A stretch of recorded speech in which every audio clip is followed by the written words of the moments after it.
اهلا وسهلا بيكم. النهارده ان شاء الله هنتكلم عن حاجة مهمة جدا وهي الامن السيبراني، وهنشرح مع بعض ازاي نقدر نحمي نفسنا من الهجمات الالكترونية. في الوقت الحالي بقى الانترنت بقى جزء كبير جدا من حياتنا، لكن في نفس الوقت هو برضو مصدر مخاطر كبير لينا. ان شاء الله النهارده هنتكلم ازاي نقدر نحمي نفسنا من الهجمات الالكترونية.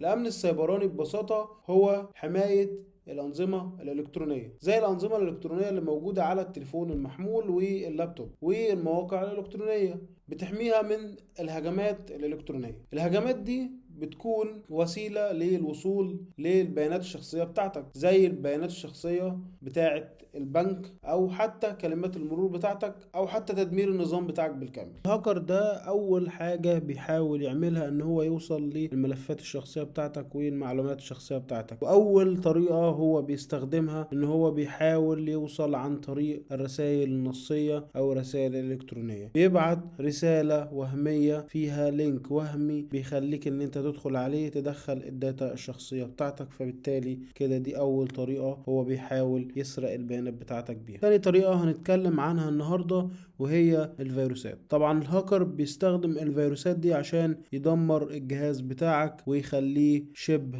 ميت، فبيستخدم الفيروسات عشان يدمر الجهاز بتاعك بالكامل. وتالت حاجة معانا بتبقى اختراق الشبكات، وده لما الهاكرز بيحاولوا يخترقوا الشبكة بتاعتك.